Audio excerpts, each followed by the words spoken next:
Hey everybody, it's Dr. Quinn here. I am looking at week 5's overview and I'm going to record a video just to go over it with you. If you're in my spring semester, you'll see the spring due dates. If you're in my summer semester and watching this video, just go right into content and double check your due dates. They should be listed. The week should always be listed like this, and then embedded within each assignment. For example, you should see due dates within each assignment. Let me show you what it looks like from a student's perspective. So when you're in the activities and assignments and you click in there, you should be able to see all of those due dates listed.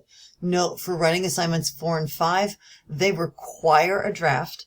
And so in the syllabus and in the announcement, you should see the due dates for everything each week. With the ones that require a draft, these due dates are for the draft part. And then, of course, you'll get a couple of days where I'll be giving feedback, and then I'll turn it around for you, and you'll be posting the final content. So let's take a look now at what's happening this week. And if you have any questions, please don't hesitate to email me and let me know, and I'll do my best to clarify everything. So going into week 5, we'll be moving into some of sort of the preparatory work that we do for writing assignment number 5. You're still working on writing assignment 4, which is the report to the supervisor, but now you're going to be getting what's called a look ahead to some of the materials we've got for cover letters and resumes. So writing assignment 4 that you're currently in the middle of is a report to the supervisor, and everybody has the same scenario. Writing assignment 5 is a packet of your professional materials that you're going to use outside the world once the class is over. So we're going to take all the concepts that we've been working on and we're going to apply them to preparatory materials for you. You may not be interested in changing jobs or applying for promotion or what have you, but practicing PARC concepts, for example, and design considerations for resumes and cover letters, I think will really help you prepare for that eventuality, especially in such a volatile employment market that's happening right now. So under Unit 5 Learning Resources, you're going to see here that you just click on page 1 and you'll see resumes and cover letters. That will lead us to some of our reading materials for the week. And our students are usually in one of two categories. They're either in the experience sample and they're coming to UMGC to get a degree to help with forward motion within their company, or for promotion or moving from like an NCO to an officer candidate position or what have you. Some students, however, quite a lot of students are leaving one career and entirely switching to another one. So you'll see sample cover letters for the experienced person who has 15 years in IT and they're staying in that field, or somebody who maybe is moving from a different type of MOS into an IT field, as an example. But not all students are IT students. So you'll see those examples and a couple of notes of changes for APA. Now, with how to cite a source, this content is as you continue to work on writing assignment 4. This content and writing assignment 5, you can do some visualization of data for your cover letter and resume.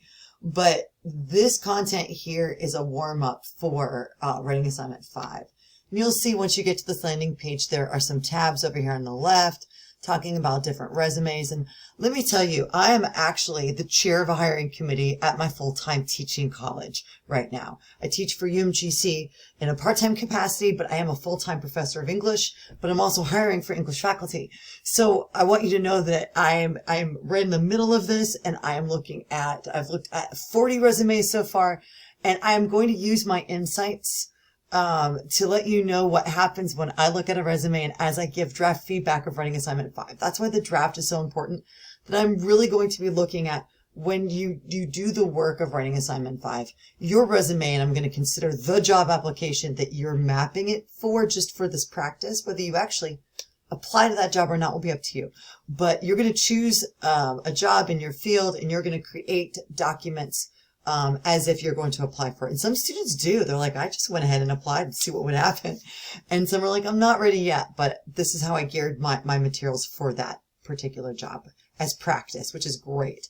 So I'll go through and I'll give you feedback and I'll use my insights as the chair of a hiring committee, and let you know what my committee's talking about in a general sense and what we see, how we move candidates from one step to the next and how we eliminate candidates. And so that's how I'm going to personalize my feedback for you. Okay, so You've got the link for cover letters. You've got that same sort of setup with some tabs, different formats, different samples. Just always pull down the page. You'll see some cover letter skeletons and examples. And then, of course, we have the experienced cover letters and samples. When you do your own cover letter, for example, you'll strip out this part.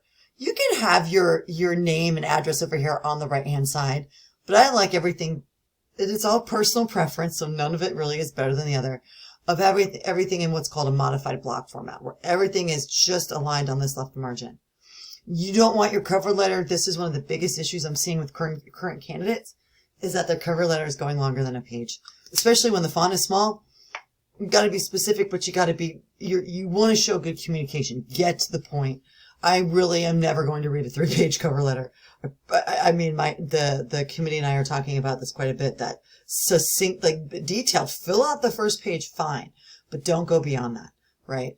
And I'll give you feedback. So if you submit a template for this, you're going to get feedback for how to enhance it, just based on my own experiences. And of course, you know, different, hiring committees, different hiring managers look for different things. And so you also have to sort of weigh, well, this is my English professor's feedback, but I'm applying in a field that she's not an expert in. So of course you have to use your best judgment always, right? So that's what the learning resources are for the week.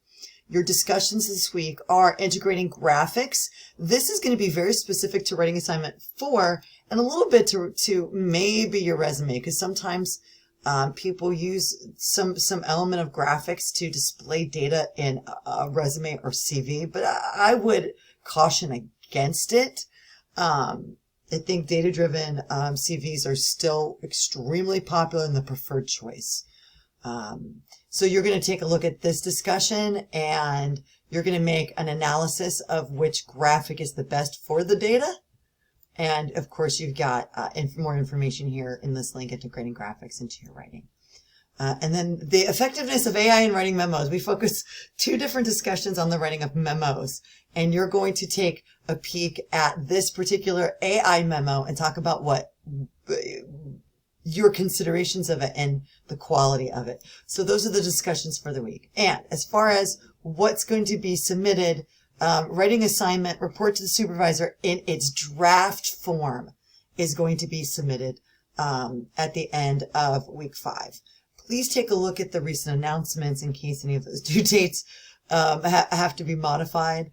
For my April class, I did make an error or 2 on the syllabus schedule, and I had to make some readjustments, but hopefully it won't inconvenience anybody and nobody will be penalized for me having to move a date back. You can always stay with the original date that I posted because I feel like that's fair.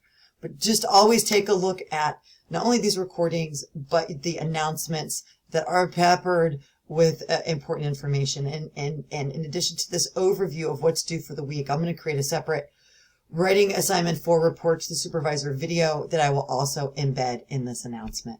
I hope you have a great, because I don't have enough time, I think, to do this, and I want to take my time to go over that assignment. It's got a bunch of moving parts. So I hope you have a great week. And if you have questions, please don't hesitate to reach out and to let me know.